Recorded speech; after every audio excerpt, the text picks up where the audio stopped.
Bueno, muchísimas gracias por la invitación y por esta iniciativa tan maravillosa que tenemos.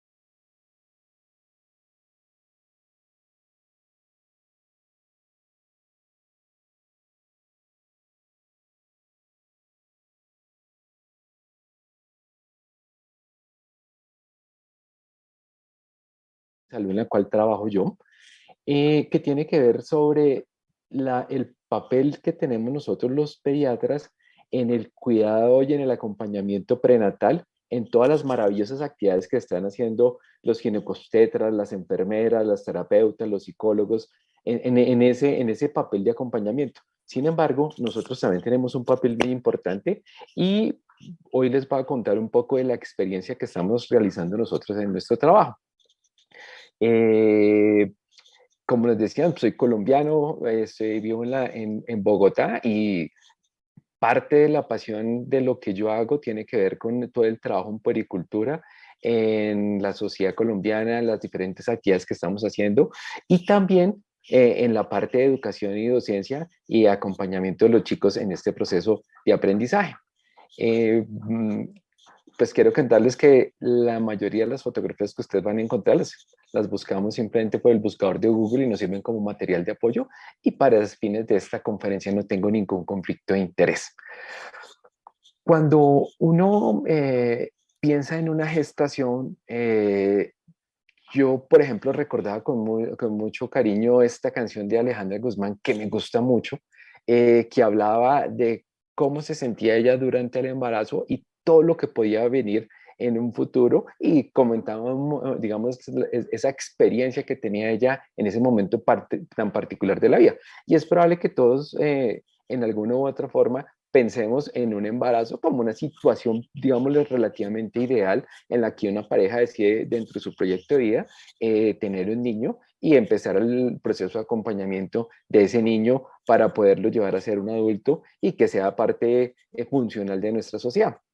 Sin embargo, también nosotros como médicos, sé que hay médicos generales, hay médicos especialistas, enfermeras, estudiantes, también tenemos claro que hay momentos en los cuales hay situaciones que pueden colocar en riesgo tanto a la madre como al niño. Entonces, claramente, el uso de alcohol indiscriminado,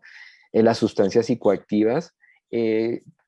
ahorita con la gran tecnología que se ha venido desarrollando desde el punto de vista perinatal, digamos, las personas de alto riesgo han encontrado niños con cardiopatías, ya se están haciendo cirugías inclusive in útero, inclusive este es el mes del corazón de los niños con cardiopatía diagnosticadas a nivel prenatal en los controles en Panamá. Entonces, hemos venido desarrollando como sociedad científica, digamos, múltiples herramientas para poder encontrar estos problemas. Pero ¿qué les dijera yo si también le sumamos a eso una mamá en discapacidad, diversamente hábil, la llamamos nosotros en nuestro grupo de puericultura? Entonces, una mamá diversamente hábil que además de tener esa condición que le dificulta enfrentarse a la vida como cualquier otra persona, tiene además un embarazo y cuando uno revisa las estadísticas tiene mayores probabilidades de complicaciones durante el parto, en el posparto y cuando pasa este tiempo en el proceso de adaptación y acompañamiento de la sociedad.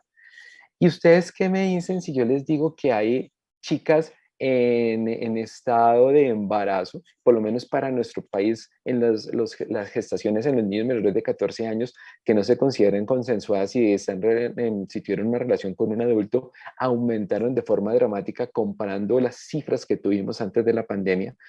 Pero si además les digo a ustedes que no solamente es una adolescente, sino que es una adolescente que tiene una identificación sexual diferente desde el punto de vista de su relación con su pareja, pues fíjense que en ese orden de ideas pudiera yo seguirles contando más casos y más cosas de las que vemos en nuestro grupo. Entonces, eh, hemos visto nosotros que esta parte y este proceso de acompañamiento nos está produciendo unos retos que además los tenemos que ir sumando con lo que hemos escuchado anteriormente con la pandemia. Y desde el punto de vista histórico del proceso de construcción que estamos teniendo nosotros, nos toca sentarnos a pensar qué tenemos que hacer y hacia dónde tenemos que ir. Y como dice este maravilloso proverbio africano, para estas gestaciones y para estos nuevos retos que estamos nosotros recibiendo y empleando en este momento de nuestras vidas, desde el punto de vista del acompañamiento y de la ciencia, hace falta una aldea para criar un niño. Y como decía en algún artículo que leía, no hace falta una sola aldea, sino una muy buena aldea para el proceso. En ese orden de ideas, en este ir y devenir de, de la vida, porque en este momento de esta charla, de estos 10 15 minutos, 10 minutos que llevamos desde la presentación, por lo menos han nacido en mi país más de 15 niños. Entonces, fíjense la cantidad de niños que van creciendo y si lo multiplicamos a nivel mundial es una cantidad enorme y en México, que es un país mucho más grande que el mío, probablemente la cantidad es mucho mayor. Entonces, los niños van naciendo, la sociedad tiene unos retos nuevos y nosotros nos tenemos que ir acoplando a lo que vamos dándole a ellos como sociedad. Cada uno de nosotros, así como las estrellas que estamos viendo en esta imagen, tiene un brillo y una ubicación diferente en el espacio y en el universo. Y es lo importante sobre lo cual debemos trabajar nosotros como grupo. En este orden de ideas, el camino que recorre cada persona arranca desde lo que la familia les va a ofrecer, desde lo que la familia le va a dar desde el punto de vista de concepción, de todo lo que tiene desde el punto de vista antropológico, desde el punto de vista sociológico y de cómo concibe la familia y cómo la familia ha venido cambiando. Entonces, esa es una familia que encontrábamos en el siglo pasado, antes de la década de los 60, y digamos que esa era, por ejemplo, la familia que podía encontrar mi abuela. Mi abuela tuvo alrededor de 14 hijos, de los cuales murieron como 10 en los primeros años, y eso eran las historias de ese momento. Hoy en día, pues pensamos en parejas que tienen un hijo dentro de ese proceso, pero también nos encontramos esto, y esto lo estamos viendo en el consultorio, parejas del mismo sexo que nos buscan para un proceso de acompañamiento, para un proceso en el cual les demos las herramientas y los validemos como padres que son maravillosos y para que puedan desarrollarse en ese infinito amor de traer un niño a una sociedad que debería acogerlos, no cuestionando su orientación sexual, sino acompañándolos y fortaleciéndolos en la condición de papás. También tenemos muchas madres cabeza de familia. En mi país, las estadísticas dicen que de cada 100 embarazos, alrededor del 30% pueden ser de mamás cabezas de familia que decidieron tener esa oportunidad ellas, o porque el papá se escapó y nunca más volvió a aparecer, o porque el papá falleció, como tuvimos algunos casos por la epidemia, por la pandemia de coronavirus. Esta imagen me encanta mucho porque es de la National Geographic dentro de las imágenes que ellos tienen de reproducción. Y anteriormente nosotros pensábamos que los niños en el útero eran impermeables a todo lo que estaba pasando. Y poco a poco la evidencia nos ha venido cambiando y nos ha venido mostrando que ellos son absolutamente receptores de lo que le está pasando a la mamá en todos los sentidos, desde el punto de vista nutricional, desde la nutrición emocional, desde el influjo del medio ambiente, lo que vivimos con el coronavirus, el no podernos mover, la inseguridad alimentaria, la pérdida del trabajo, el temor de una infección, pero también hemos visto que, digamos que hemos logrado vulnerar tanto ese espacio sagrado que era el útero durante el crecimiento, que ya las ecografías de cuarta dimensión casi que nos muestran al niño cómo es. Eh, y como les decía yo, el, el ambiente ejerce un papel fundamental en todo lo que está pasando. Esta es una imagen de un papá esperando en pandemia que su hijo naciera porque en la sala de partos ya no podíamos compartir con ellos, como lo estamos volviendo a hacer ahorita, retomando lo que estaba pasando antes de 2020. Eh, en muchas partes del mundo y documentado por estudios, tanto en Europa, en Australia como en Estados Unidos, Canadá, los trabajos de parto que se pudieron hacer en casa con matronas y en agua fueron una posibilidad porque también muchas personas se asustaron por el hecho de ir a un hospital donde la pandemia estaba absorbiendo todos los recursos, las unidades, y los bebés, los niños y las mamás se sentían, digamos que, intimidados ante la posibilidad de una infección de un virus que en ese momento nos preocupaba a todos. los trabajos en casa, como estamos viendo nosotros en esta imagen, y pues también tenían que nacer niños por cesárea, y estas son fotos de trabajos que se hicieron que buscaban mostrarnos desde el punto de vista del nacimiento y el acompañamiento de los niños en esta parte, cómo la ciencia seguía haciendo su trabajo. Este es un parto durante la pandemia, una transición como cualquiera de los otros que hemos visto nosotros, y la bienvenida a la vida.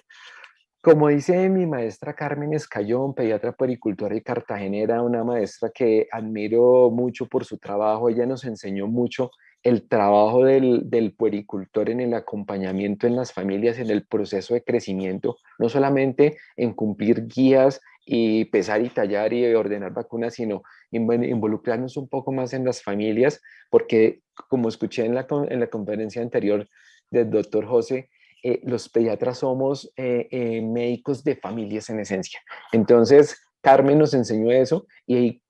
en uno de sus escritos ella nos hablaba de la trascendencia que tiene para un grupo familiar el nacimiento de un hijo. En ese orden de ideas, la transición después de haber nacido y tener el contacto piel a piel con el niño, los primeros minutos de lactancia, las transiciones que no son inadecuadas y que de pronto requieren el niño en observación en la unidad de cuidado intensivo, el acompañamiento ya en casa cuando volvemos, el saber de los procesos de crecimiento y desarrollo de las familias alrededor, y ese maravilloso trabajo que nosotros vamos empleando en la medida en que vemos creciendo a nuestros pacientes, y nosotros vemos a estos niños que van creciendo y que van adquiriendo habilidades que poco a poco van recogiendo su impronta personal, pero la impronta que le va dando la familia y también el medio ambiente, y que les va permitiendo tener elementos que les van a permitir enfrentarse más adelante a los nuevos espacios, al colegio, a los más pequeños cuando ingresan al jardín infantil o la guardería, a los escolares que hoy en día es la forma en la cual ellos están compartiendo el tiempo, y que cambia completamente porque es un momento histórico diferente para ellos. Y en este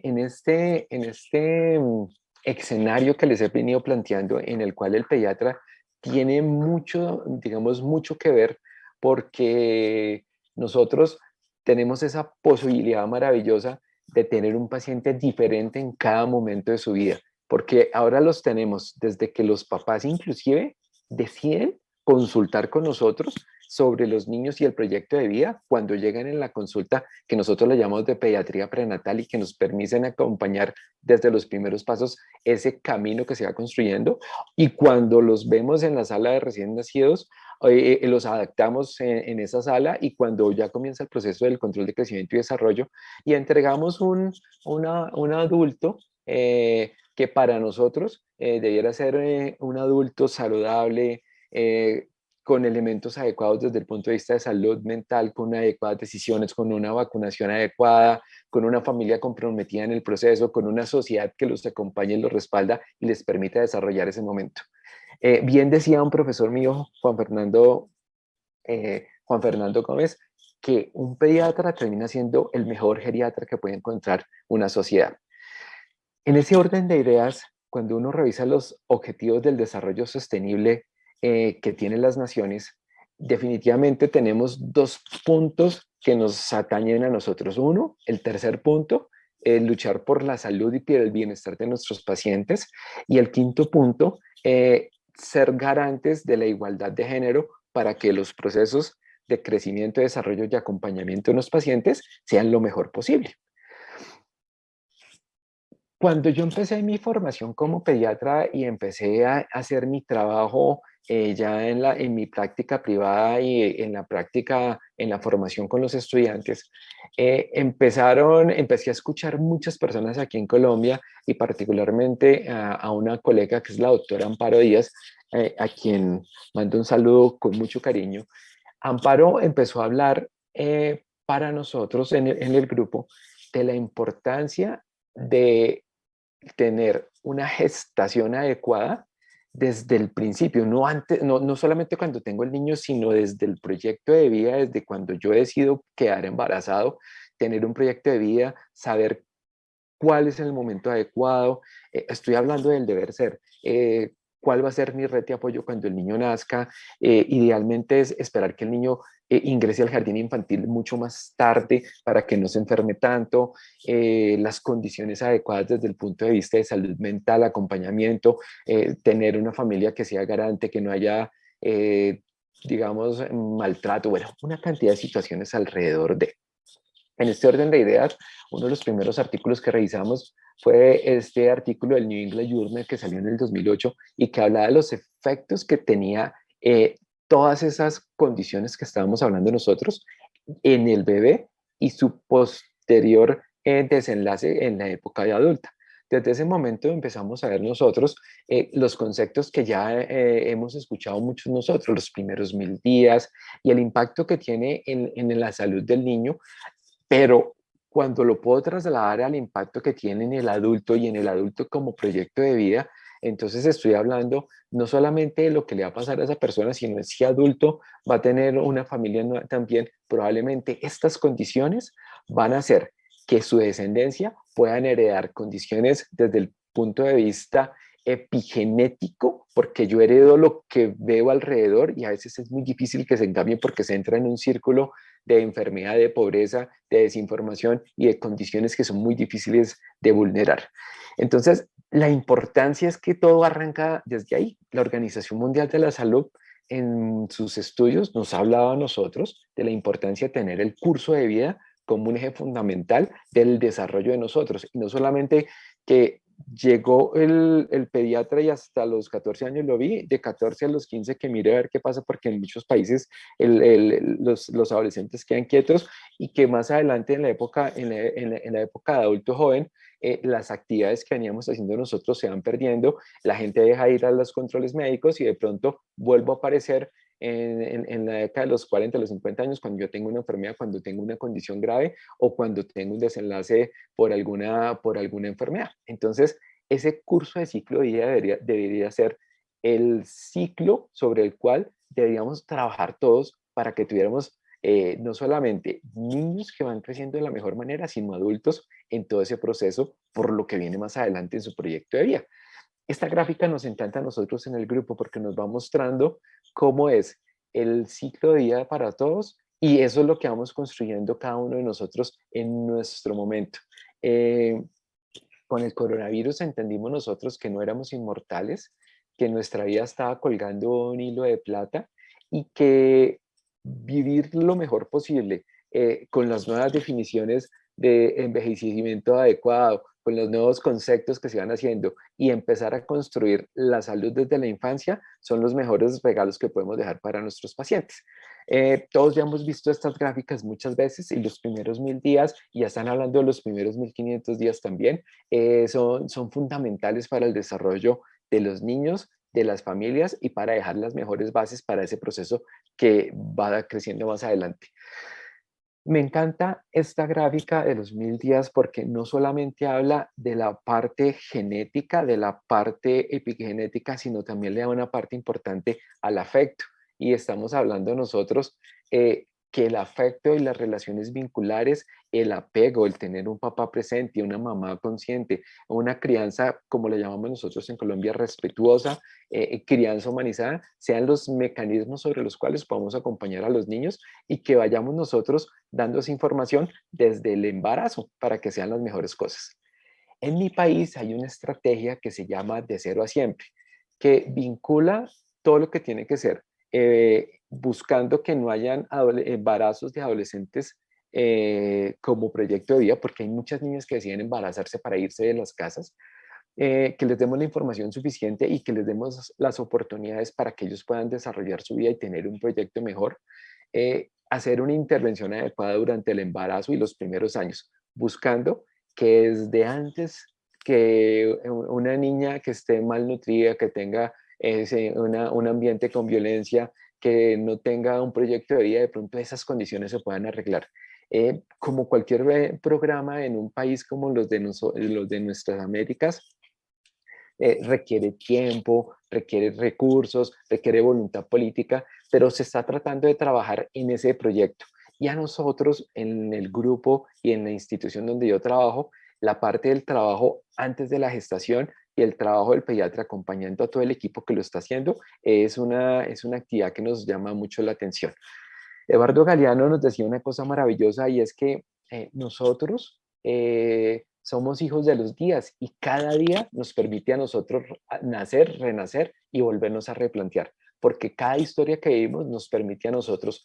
tener una información nueva y poder nacer al otro día y buscar cómo crecemos como sociedad y como personas. Es muy importante que tengamos en cuenta nosotros como grupo de salud que trabaja con niños y nosotros como pediatras particularmente,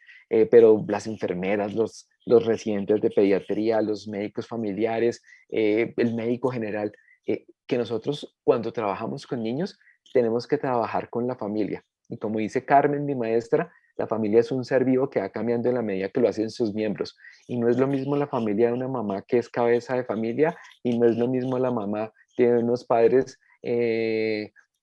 homosexuales que deciden adoptar un niño y que quieren que ese proceso sea acompañado por nosotros. Nos tenemos como equipo de salud, tenemos que dejar al lado nuestras consideraciones, nuestras prebendas y centrarnos en el niño y en la familia, en cómo los vamos acompañando.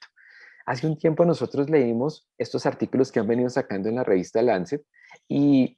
ellos ahí hablarán de los mil primeros días, pero hay una frase del artículo que a mí me gusta mucho y es, si cambiamos la historia, cambiaremos toda la historia. Si cambiamos el comienzo de la historia, podemos cambiar la historia. En ese orden de ideas, inclusive, ya lo están hablando para los niños con discapacidad. Esto es un niño con una microcefalia con chikungunya en un programa que UNICEF está haciendo, que está diciendo que estos niños, inclusive que tienen todas las condiciones desde el punto de vista anatómico por tener una microcefalia, que no van a tener un desarrollo adecuado, se van a encontrar con un mejor desarrollo comparado con otros niños que no tienen todo el amor como estamos viendo el de sus hermanos y su familia para el proceso de crecimiento.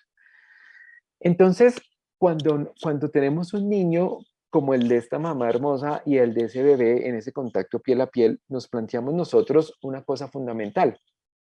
Esta es una definición de los grupos, del grupo de la Universidad de Antioquia, particularmente el doctor Humberto Ramírez, que falleció hace 2 años, y un saludo en el cielo a mi profesor Humberto, y es que él nos hablaba que las familias son diferentes, pero los niños también. Cada niño es único e irrepetible y cada niño es motor de su gestación, es motor de esa gestación de fuera del útero en el proceso de desarrollo y nosotros como adultos y como sociedad y particularmente como pediatras somos acompañantes y garantes de ese desarrollo. Eh, el ser humano tiene una condición muy particular y es que necesita de todos los cuidados desde antes de nacer y al nacimiento para poder subsistir y para poder ser un ser que se pueda desenvolver en la sociedad. No tenemos esa capacidad que tienen otros mamíferos, que nació un torete, un toro, y usted a los cuantos días ya lo está viendo pastando dentro de las granjas o dentro de las haciendas. Necesita de nuestro trabajo y por eso es fundamental lo que estamos haciendo nosotros y estamos proponiendo. Todos tenemos claro en salud que los genes, el ambiente y las experiencias nos permiten hacer esa tarea sobre la cual estamos trabajando nosotros. Y que tener una genética no es una condición para que yo pueda desarrollar una enfermedad, que si toda mi familia tiene una hipercolesterolemia, si yo tengo un ambiente adecuado y unas experiencias fortalecedoras, probablemente la historia se pueda cambiar. Y eso es lo que estamos buscando con nosotros en anticiparnos en toda la parte de trabajo del pediatra. Las familias y los niños tienen un ritmo diferente para cada uno y en muchas partes del mundo se trabajan varios conceptos. Hay gente que trabaja con la crianza respetuosa, con la crianza con amor. Nosotros en Colombia trabajamos con un concepto que se llama la crianza humanizada. En la crianza humanizada siempre hay un objetivo y las metas del desarrollo en la propuesta filosófica del grupo de la Universidad de Antioquia son la autoestima, la autonomía, la creatividad, la felicidad, la solidaridad, la salud y la espiritualidad la están considerando en este momento dentro de la parte del estudio. Y tener todas estas metas desarrolladas nos va a permitir que la persona construya un tejido de resiliencia que le permite enfrentarse ante la vida. Si ustedes se dieron cuenta, hay muchas metas del desarrollo y una de las metas del desarrollo es la salud y esa tiene que ver con nosotros. En ese proceso, eh, ¿cómo podemos acompañar a nosotros? Estimulando a los papás, dándoles información,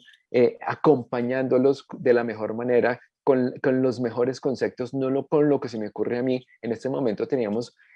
crianza acompañada con artículos científicos, con todo el ancestro cultural que tenemos de nuestras familias, pero también la ciencia nos ha venido aportando cosas y sobre todo tenemos que irnos actualizando porque lo que funcionó con mis hijas hace 10 años no funciona en este momento probablemente porque los niños tienen otras características, post pandemia estamos construyendo otras condiciones y aquí estamos en un momento histórico maravilloso y es que estamos escribiendo en la página de la historia cómo es vivir en una pandemia, cómo es salir de una pandemia, cómo es encontrar a los niños después de la pandemia, cómo es mirar cómo son las familias, cómo son los problemas desde el punto de vista mental y de desarrollo. Como decía el doctor José hace unos minutos en la anterior conferencia, los problemas de lenguaje, los niños adolescentes con aumento de los problemas de trastornos alimentarios, el riesgo o los suicidios consumados, etcétera.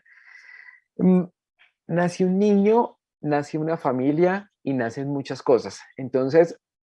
desde el punto de vista de la puericultura prenatal, y esta es una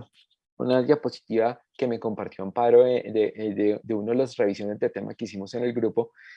hay muchas formas de poder acompañar a los niños y a las familias. Esta estrategia de la Academia Americana de Pediatría, que habla de una cosa que nos gusta mucho a nosotros en el grupo y es las guías anticipatorias. Cuando yo puedo establecer el riesgo y lo puedo hablar antes, puedo empoderar a las familias para que tengan la mejor información y tengan la mejor actuación. En este rango de ideas, hablando del recién nacido y el embarazo, encontramos nosotros estos puntos y hay dos puntos que como grupo nos preocupaban mucho. Uno era la lactancia y otro era la prevención del contagio de enfermedad respiratoria, más todo lo que ustedes están viendo ahí.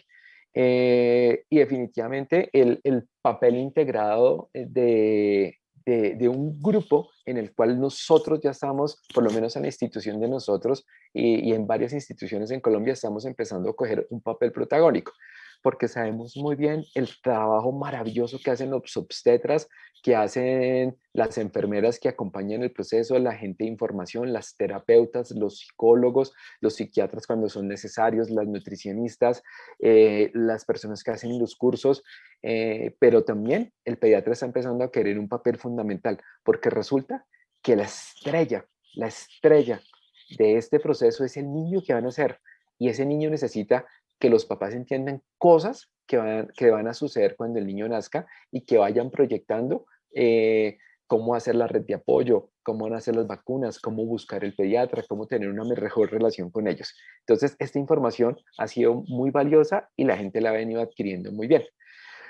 Esto es de una pequeña revisión que hizo Amparo, esto es una diapositiva original de ella, y ella decía que hay muchos modelos de cómo acompañar hoy a las mamás y a las familias en este proceso. Entonces, las consultas, como ya dijimos, con todos estos espacios y pues la consulta pediátrica de nosotros, los cursos de preparación de maternidad que tienen muchos módulos, les hablan de cuidados de recién nacido, de promoción de la lactancia, de cómo prepararse previamente, cómo respirar en el parto, los conversatorios entre las mismas madres, ha sido una cosa maravillosa, los medios escritos, lo que se escribe en las revistas y las redes sociales. Es decir, hay mucha información hoy en día. Esta es una era de información en la cual nosotros, con nuestro trabajo y con lo que pensamos nosotros puede cambiar vidas y familias, estamos tratando también de contribuir en ese proceso de acompañamiento. Más o menos, cuando hicimos revisiones bibliográficas y cuando empezamos a mirar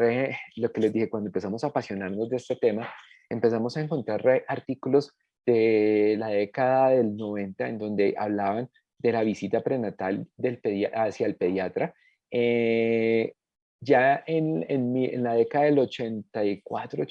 85, si no estoy equivocado, la Academia Americana de Pediatría sacó una de sus primeras recomendaciones diciendo que en un principio se podía hacer para que se estableciera una relación con el pediatra, para que se conociera y se pudiera establecer la forma de trabajo, cómo se manejarían las urgencias y en algunas cosas muy particulares. Este es un artículo de revisión español de 1993, donde hablaba de esa importancia y generaba una discusión diciendo que eso era una posibilidad que se podía tener.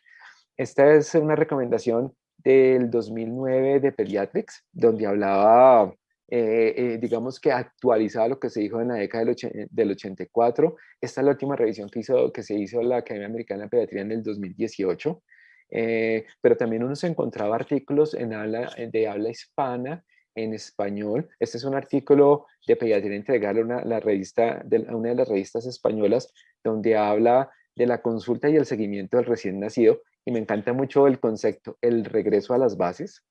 Este es un artículo mexicano que nos gustó mucho, que también hablaba de la importancia de la consulta prenatal y de la relación que se puede ir estableciendo. Este es un artículo del año pasado que se hizo en el Hospital de la Misericordia. Es uno de los hospitales de referencia de nosotros en Bogotá. Es el hospital más antiguo de nuestro país, fundado por el doctor Barberi cuando él llegó de estudiar en Europa pediatría. Y allá, el año pasado, hicieron este estudio y esta revisión. Y si ustedes se dan cuenta, es muy curioso que quienes están haciendo este planteamiento y buscando los objetivos de la consulta pediátrica prenatal es el Departamento de Inmunología del Instituto. O sea, hasta allá hemos llegado nosotros. Esto es tomado hace poco de esta página de la sociedad, ¿no?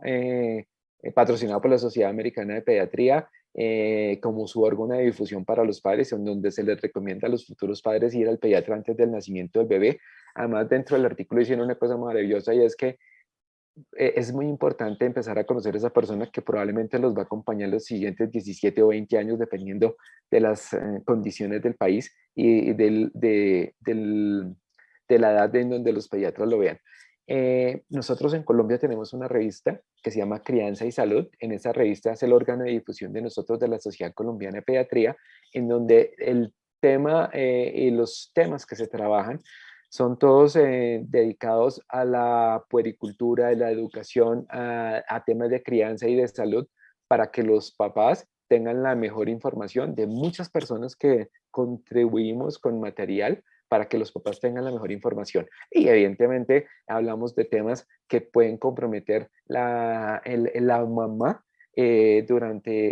el proceso de gestación. Ese es un libro que escribimos con un muy gran amigo que se llama Germán Soto, que también falleció. Con Germán escribimos este libro como un reto loco, y de pronto las personas que me están escuchando y han escrito libros pueden entender esos retos maravillosos que son escribir. Y también en el libro que se repartió para papás hablábamos en un capítulo de la importancia de asistir al pediatra antes de la gestación. Cuando uno revisa la información de los dos artículos de la Academia Americana de Pediatría, en la década del 80 y en el del 2006, ellos hablaban que recomendaban esa primera aproximación a los primeros gestantes, al embarazo de adolescentes como un grupo de riesgo,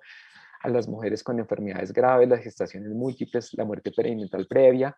como unos grupos focales sobre los cuales se podía trabajar. Pero en el 2018 dijo que todos, absolutamente todas las gestaciones se podían beneficiar de esta actividad. Y los diferentes artículos lo que nos han mostrado es que, primero, es maravilloso porque vamos creando con las familias una relación entre el equipo de salud y la familia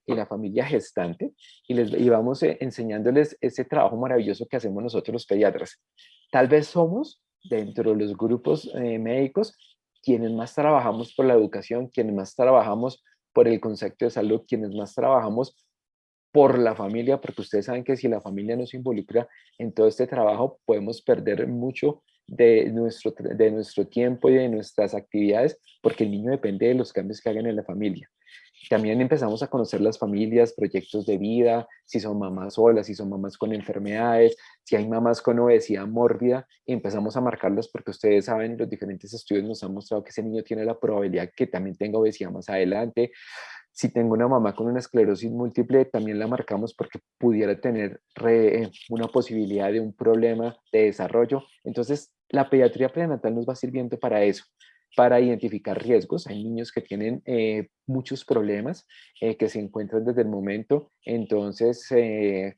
Los grupos de alto riesgo detectan el riesgo, trabajan con la mamá, pero nosotros ya empezamos a conocer a estos niños y los vamos encaminando a grupos específicos que cuando nace el niño son grupos que ya trabajan con estos niños que tienen problemas o malformaciones y saben cómo acompañar a las familias, grupos de psicólogos que saben cómo acobijar a estas familias en esta transición que es tan difícil y empezar a tener un proyecto de trabajo digno que permita la rehabilitación de los niños y el acompañamiento cariñoso y afectuoso de las familias. Brindamos información en muchos aspectos y si ustedes han hecho la consulta, tenemos preguntas desde cuál es el mejor pañal, cuál es la mejor crema, si el color rosado en la pared del cuarto va a cambiar el estado de ánimo del niño, cosas de esas que se van presentando, las personas que tienen mascotas, cuál es el manejo de las mascotas, ese tipo de cosas. Y hablando específicamente de los niños con malformaciones y con problemas, empezar a tener con los grupos que son especialistas en el tema, tener unas prioridades básicas y tener un proyecto de intervención que nos permita a nosotros hacer el mejor trabajo. Mm, Nosotros, lo que se ha visto en el grupo es que cuando se logran identificar que viene un niño con una malformación, con un problema o que tiene una transición inadecuada, los mandamos a los grupos que hacen el seguimiento de forma ambulatoria y esto permite que ellos trabajen encontrando la posibilidad de tener, digamos, unos objetivos claros de rehabilitación. Por ejemplo, no sé si les pasa a México, pero a veces una mamá encuentra que la rehabilitación con conejos verdes es lo mejor para que los niños con autismo digan, entonces todas las mamás quieren hacer eso. Lo que hacemos nosotros es tener un grupo que trabaje previamente eso, que les explique cuáles son, basado en la evidencia, las mejores intervenciones y que de pronto los conejos verdes no son la mejor intervención. No sé si de pronto el artículo y la experiencia de nosotros dice que los conejos rosados, pero digamos que lo que vamos haciendo nosotros es generar unas expectativas de trabajo y todo eso lo vamos haciendo desde antes que nazca el niño. Y hay una cosa maravillosa y es cómo vamos involucrando al papá en este proceso de acompañamiento. La, porque como unas sociedades machistas en esencia que somos nosotros. Ahora, sin embargo, hemos visto un cambio en comparación a lo que hizo mi papá y a lo que hacían mis abuelos, pero poco a poco estamos tratando de fomentar que los papás sean y se involucren en el proceso de crianza y los vamos involucrando desde ese momento de la consulta prenatal. Les vamos dando información y los vamos invitando a que disfruten todo lo que viene más adelante y que sean unos padres presentes, no solamente proveedores. Es la foto de arriba donde ustedes ven al niño chupando del pecho del papá. Son mamás que hacen una transición inadecuada porque tienen una enfermedad grave y requieren traslado rápido a la unidad de cuidado intensivo, por ejemplo, una toxemia, alguna cosa de estas, una hemorragia severa que requirió una histerectomía y la mamá está con unas condiciones que no son adecuadas. Entonces, el primer contacto piel a piel se trabaja, y esto es un hospital en España, en Barcelona, donde ellos trabajan el primer contacto y la primera succión en el pecho del papá, y hay un protocolo súper lindo que ellos tienen, y poco a poco ha venido aumentando la experiencia, y en nuestra institución estamos mirando a ver si montamos un protocolo similar. Grupos que nos llaman mucho la atención y que nos conmueven y que para nosotros son un foco marcador son los padres adolescentes, para trabajar con los papás, para trabajar con los chicos y para terminar un niño que necesita terminar sus estudios y su proyecto de vida para que sepan cómo esos padres, si tienen las condiciones, cómo lo pueden hacer, si no los tienen las condiciones, cómo los podemos apoyar. En la ciudad donde yo vivo, que es Bogotá, hay algunos programas de intervención en donde se pueden ayudar a los niños desde subsidios hasta educación. Entonces, ese tipo de cosas las marcamos desde el principio. Bueno, ya ustedes hablaron de esto, pero también estos grupos de los niños maravillosos con síndrome de Down, para que los podamos entender, y hay pediatras en nuestra organización que son especialistas en el tema. ¿Qué buscamos nosotros? Con la rápida intervención, identificar factores de riesgo, ayudar en la mejor formación posible, dar toda la mejor formación para que los niños y las familias tengan la mejor posibilidad de seguir adelante. Eh, y para que nazcan en el mejor momento. Entonces, en nuestra organización trabajamos mucho en los partos naturales normales, en el contacto piel a piel temprano, basados en en esta estrategia de la que se maneja en muchos países del mundo, avalado por la Academia Americana de Pediatría, en esa estrategia maravillosa de ayudando a respirar al bebé. Hablamos con los papás de la importancia de asistir a los controles de crecimiento y desarrollo. En Colombia no solamente existe la consulta médica privada, sino la consulta, hay instituciones que se llaman empresas promotoras de salud, que son las encargadas de brindar los servicios y ellos hacen todo lo de aseguramiento y hacen las intervenciones. Entonces se les explica la importancia de ir al control de crecimiento y desarrollo para poder velar que el niño crezca bien y que se cumpla todo. Hablamos y nos anticipamos en todo lo que tiene que ver con síndrome de muerte súbita y todo lo que tiene que ver con seguridad del recién nacido. También es parte fundamental explicarles a los papás todas estas medidas y entonces trabajamos una a una con ellos y les damos información y les estamos recordando en los primeros controles. Hablamos también de lactancia materna. Los estudios nos han demostrado que cuando el pediatra refuerza todo el trabajo maravilloso que hace la enfermera y los grupos de apoyo en esto y las dulas que están alrededor, las mamás tratan de trabajar un poco más, nos sirve a nosotros también para que conozcamos más de lactancia, porque alzo la mano y lo desconozco. Cuando tuve mi formación, muy poquita información. Cuando tuve mi formación como pediatra, muy poca. Cuando estuve en mi práctica pediátrica, fui aprendiendo, pero con el tiempo aprendí a encontrar que hay cosas que puedo resolver yo y hay otras que lo pueden hacer estos grupos de personas que lo necesitan. Y cuando la mamá se siente acompañada por nosotros en el proceso, va a entender que hasta el máximo que se pueda luchar, va a ser una condición maravillosa. Como dice este profesor Gómez, tenemos que enseñarles a todo el mundo sobre la lactancia materna, no solamente sobre ecuaciones matemáticas. Y esto me lo encontré en un blog de mamás. También nosotros en el grupo dejamos un rengloncito y es aquella mamá que no quiere, que no puede o que definitivamente está negada, también diciéndole que no solamente dar teta o seno hace que yo sea una buena mamá, sino también todas las condiciones alrededor. Si yo alimento con una fórmula, pero soy un papá cariñoso, no solamente estoy nutriendo desde el punto de vista de alimentación, sino desde el punto de vista nutricional. Eh, bueno, encontramos la salud de los bebés y si encontramos algo los vamos acompañando. Otro de los temas que más nos preocupó, y sobre todo en pandemia, son los problemas de tipo mental. Y cuando hacemos la consulta de pediatría prenatal, a veces preguntamos cómo están ustedes, cómo están algo. Y les cuento, de estos 2 años y medio que venimos implementando el programa, por lo menos he mandado a psiquiatría unas 4 o 5 mamás por consulta prenatal o por consulta de los primeros días, porque son mamás que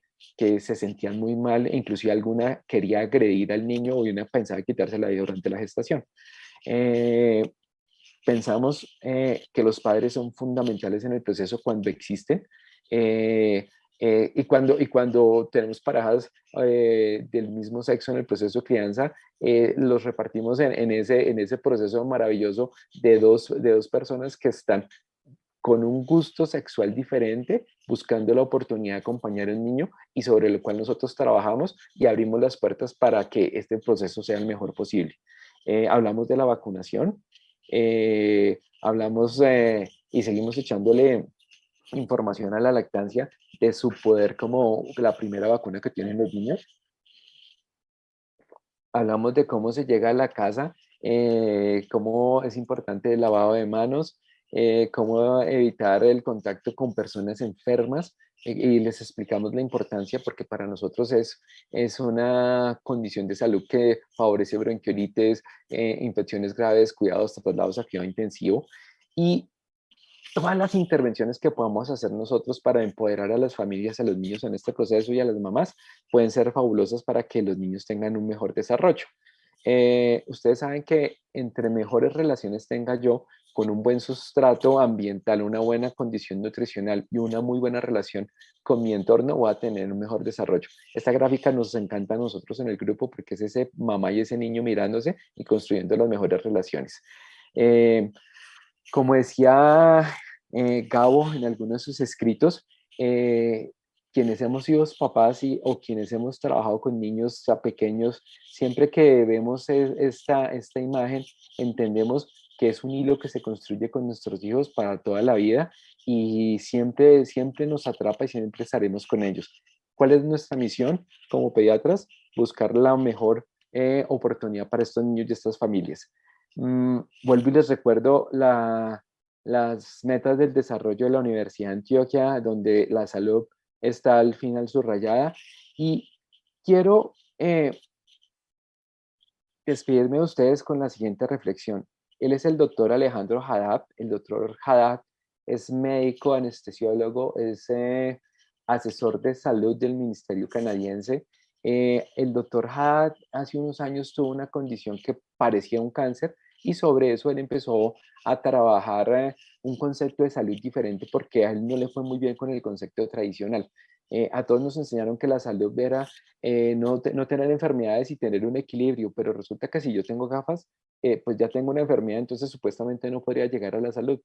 En este orden de ideas, nosotros en el grupo y en la organización pensamos que definitivamente la salud es como le damos a las personas esa capacidad para poderse enfrentar ante la vida. Entonces, los invito a que desde cada uno de sus ámbitos de trabajo sigan pensando en que las comunidades, las personas y los niños, con nuestra información, con nuestro ejemplo, puedan tener las mejores herramientas para enfrentarse ante la vida. Muchísimas gracias. Bien, muchas gracias, Darío. De veras una excelente presentación y muchos de los conceptos que nos has comentado los compartimos también con ustedes, lo cual es muy bueno saber qué es lo que están haciendo en otros países, ¿verdad? Y vemos que vamos dentro de esto pues muy de la mano. Tengo aquí unas dos preguntitas que me llegaron. Una de ellas dice, lo que pasa es que como ya estamos sobre el tiempo, pero una de ellas dice, el tabaquismo antes del embarazo también afecta, no precisamente la mujer embarazada que fuma, eso ya sabemos. No, si es una mujer que fumó antes de embarazarse, se embaraza y ya no fuma, ¿eso afecta aún así al bebé? Digamos que tiene mayores riesgos para que la gestación se pueda llevar de forma normal, porque tiene condiciones de inflamación crónica que pueden alterar ese proceso de gestación. Entonces, no solamente, o sea, como vos decías, Jorge, el niño que está expuesto al tabaquismo durante el embarazo tiene mayores riesgos. Sin embargo, la mamá que fue fumadora crónica y que paró durante el embarazo tiene algunos problemas de poder tener algunos fetos pequeños y algunas condiciones de inflamación, pero definitivamente disminuir o quitar el hábito de fumar durante el embarazo sí es un factor de protección. Bien, otra pregunta que llegó dice, ¿qué experiencia han tenido ustedes en el parto bajo el agua? ¿Es útil o no es útil? ¿Es recomendable o no recomendable?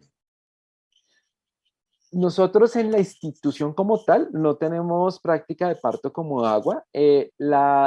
Ahorita hay una cantidad de artículos que han publicado de observación, no observación médica, sino observación experimental. Como les cuento, en muchos países en el mundo por la pandemia, los partos en el agua fueron una posibilidad para las familias que no querían tener partos institucionales. Las experiencias dicen que manejado con buenas personas, que sean